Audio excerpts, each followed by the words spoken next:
స్వచ్ఛమైన నాణ్యమైన గౌదర్పార్ పూజా ఉత్పత్తులు www.gaudarpar.com ద్వారా ఆన్లైన్ లో ఆర్డర్ చేయండి. మీ ఇంటిని దేవాలయంగా మార్చుకోండి. నమస్తే రమ్మగారు. నమస్తే జీ. రమ్మగారు, మనము బౌద్ధ జాతక కథలు చెప్పుకుంటూ ఉంటాం. ఒక స్టోరీ చెప్పుకుందామా? డిఫరెంట్ గా ఉండే కథ చెప్తాం. ఓకే. బ్రహ్మదత్తుడు కాశీ రాజ్యానికి రాజుగా ఉన్నప్పుడు మన ఈయన బోధిసత్వుడు ఆ రాజ్యానికి కోశాధికారిగా జన్మించాడట. ఎంతో సంపాదించాడు. 80,000 కోట్ల రూపాయల ఆస్తి ఉండేదట ఆయన దగ్గర. ఆయన ఈ ఆస్తి అంతా తీసుకోమని రాజుగారిని అడిగాడట. ఆయన అది కాదు, నువ్వు ఉంచుకో, దాన ధర్మాలు చేసుకుంటే ఎంత దానం ధర్మం చేసినా ఆయనకు 80,000 కోట్లు మళ్ళీ వచ్చేసేవి ఓ ఆయన వ్యాపారాల్లో. అయితే ఆయన ఊరూరా ధర్మసత్రాలు కట్టించాడట. విపరీతంగా అన్నదానం చేయించేవాడు. ఫలితంగా ఆయన మరణానంతరము 80,000 కోట్ల రూపాయల ఆస్తిని వదిలిపెట్టి ఇంద్ర పదవిని అలంకరించాడట. ఆయన తర్వాత తరంలో వాడు కూడా అలాగే విపరీతంగా దాన ధర్మాలు చేసి మరణం తర్వాత సూర్యుడిగా జన్మించాడు. మూడో తరం వాడు మరణించిన తర్వాత చంద్రుడిగా జన్మించాడు. ఇంద్రుడు, సూర్యుడు, చంద్రుడు. తర్వాత ఇంద్రుడి రథసారథైన మాతలిగా జన్మించాడు. తర్వాత తరం వాడు నాలుగో వాడు. ఇలాగే ఇన్ని వేల కోట్ల రూపాయలని దానం చేసి అన్నదానానికి ఎక్కడా అంతు లేకుండా చేసినటువంటి ఐదో తరం వాడు మాతలి కుమారుడైన పంచశిఖుడుగా జన్మించాడు దైవలోకంలో. వాళ్ళ తర్వాత ఆరో తరంలో కోశీయుడు అనే ఒకడు జన్మించాడు. వీడు పరమలోభి. మచ్చరి కోశీయుడు అని పిలిచేవాడు. మచ్చరి అంటే పిసినారివాడు. ఎంత పొదపరో నారబట్టలు కట్టుకునేవాడు, పాత గుడ్డలు, సద్దన్నము పులిమజ్జిగా పోసుకునేవాడు, పులిమజ్జిగ తాగేవాడు, సద్దన్నం తినేవాడు. కోశాధికారిగా ఉండి భార్యా పిల్లల్ని అనుభవించనిచ్చేవాడు కాదు. తర్వాత దేశంలో తను వాళ్ళ తల్లిదండ్రులు తాత తండ్రులు తెరిచినటువంటి అన్ని ధర్మశాలలు మూసేసాడు. డబ్బు దండగా 80,000 కోట్లని 1,600 కోట్లు చేశాడు.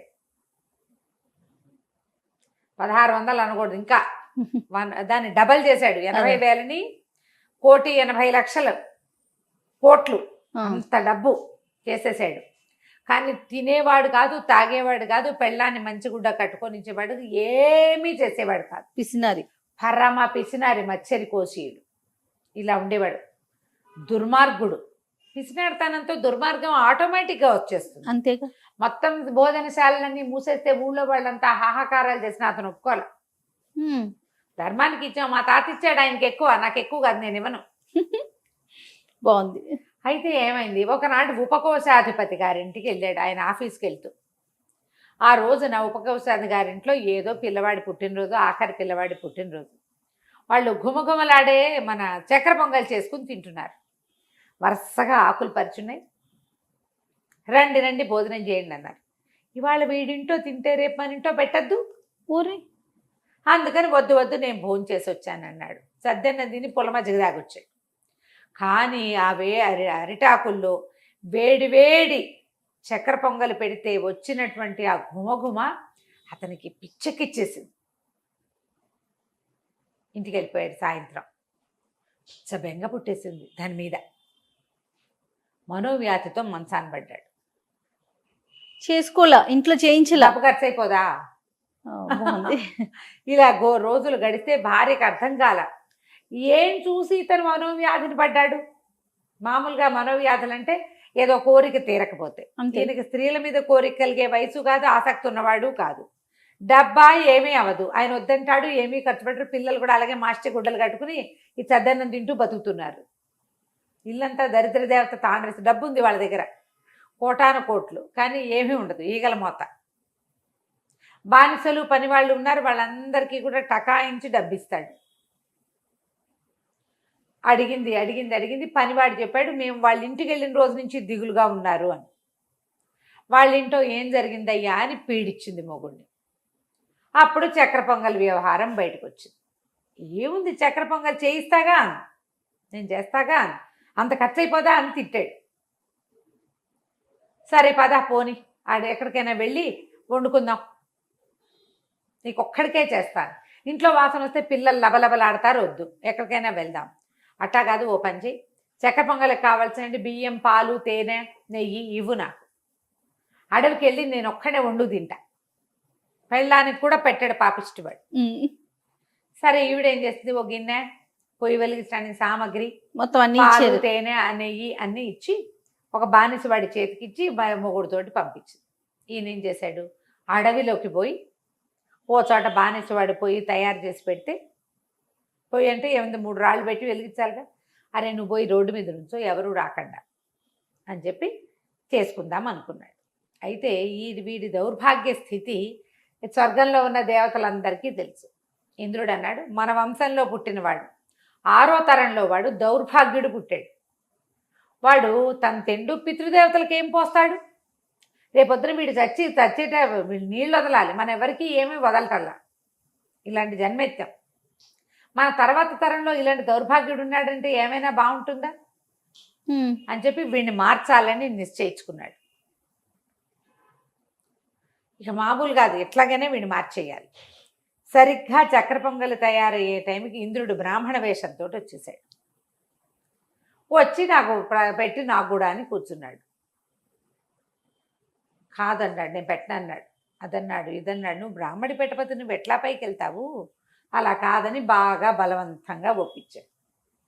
సరే నీకు పెడతాను అనగానే సూర్యుడు వచ్చాడు.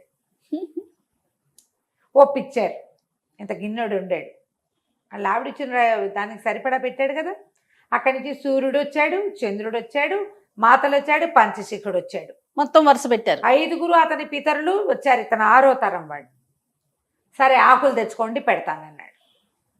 వీళ్ళంతా తెచ్చారు. తీరా అవి ఇంత తరిటాకులు తెచ్చుకున్నారు. పెద్ద పెద్ద తామరాకులు అంతున్నాయి. ఈయనన్నాడు, దీని నిండా నేను ఎందుకు పెడతాను, ఆకు నిండా పెట్టాలంటారు, పెట్టు, మందారాకులు తెచ్చుకోండి అన్నాడు. పోయి లేచెళ్ళి మందారాకులు తెచ్చారు. మందారాకులు వీళ్ళ చేతుల్లోకి అతను వడ్డించిపోయేసరికి అవి ఇంత అయినాయి. ఆకు నిండా పెట్టద్దు. అక్కడి నుంచి అరిచర్చి కేకలు పెట్టాడు. ఇట్లా చేయను, అట్లా చేయను, మీరు ఇట్లా చేస్తే కుదరదు, నాకు కుదరదు కాక కుదరదు అంటే ఒప్పుకోలే వాళ్ళు, పెట్టాల్సిందేనన్నారు. సరే ఏం చేస్తాడు, 5గురికి ఆకుల్లో వడ్డించాడు. 5గురు తిన్నారు. తిన్న తర్వాత నీ పితరులో మాకు పెట్టాలని అక్కడి నుంచి గిన్నె అక్కడ పెట్టి తను తినాలి. ఇప్పుడు ఇంతలో ఒక్కొక్క వచ్చింది. ఆ కుక్క గిన్నెలో మూత పెట్టబోయింది. కుక్క ముట్టుకుంటే ఎట్లా, ఈయన తోలాడు. మళ్ళీ వచ్చింది కుక్క. ఎన్నిసార్లు తోలినా వస్తుంది. దగ్గర పెట్టుకుని చేతులు అడ్డం పెట్టుకుని తీసి పెట్టుకోబోయాడు. ఇంకా ఇంత గిన్నెలో ఉంది. అదేంటో విచిత్రంగా ఈయన ఇంటే వండినా అంత అయింది అది. ఈ లోపల ఏం చేసింది, కుక్క నాకేసింది. కుక్క ఎంగిలి ఈయన చేతికి చెయ్యి అడ్డం పెట్టాడు, చేతికి తగిలింది. మరి కుక్క ఎంగిలి ఉంటే దాంతో అన్నం ఎట్టా తింటాడు? ఈ బ్రాహ్మలందరినీ అన్నాడు, మీరు పని చేయండి, ఈ కుక్క కాపలాగాయండి, నేను ఒక్కసారి చేతులు కడుక్కొస్తాను పో అన్నాడు. అన్నాడు. పోనీ నీళ్లు తెచ్చిపెట్టండి అంటే మేము చచ్చినా తెచ్చిపెట్టాం. బ్రాహ్మణుల పని చెప్తావా నువ్వు? మాకేమైనా పెడితే నీకు పుణ్యం, నీ పితృదేవతలకు ఆ పుణ్యం వెళ్తుంది. రేపొద్దు నువ్వు చచ్చాక నీకు మంచి లోకం వస్తుంది, నిన్ను ఆశీర్వదిస్తాం, భగవంతుడి ఆశీర్వాదం ఉంటుంది, మాతో పని చేయించకూడదు నువ్వు. ఓకే, మేము చేయమన్నారు. చేయగడుకోవడానికి లేచి వెళ్ళాడు. ఇంకేం చేయలేక వెళ్ళేసరికల్లా కుక్క కాస్త అన్నంలో మొహం పెట్టేసి నోరు పెట్టేసేసరికల్లా ఆ కుక్కని తరిమాడు, కొట్టబోయాడు. కొట్టబోయేసరికల్లా బ్రాహ్మణ 5గురు నిలబడి చూస్తూనే ఉన్నారు. ఇవి వచ్చిన వీళ్ళు ద్విజులు. ఆ కుక్క కాస్త రయ్యమని తిరగబడి పెద్ద గుర్రంగా మారింది. గుర్రం అతని వెనకాల పడింది. తప్పించుకోలేకపోయాడు. గిరికీలు కొట్టించేసింది అది. అటు పరిగెత్తి మొదట వచ్చాడుగా ఇంద్రుడు బ్రాహ్మణ రూపంలో, ఆయన కాళ్ళు పట్టినాడు, నన్ను రక్షించు,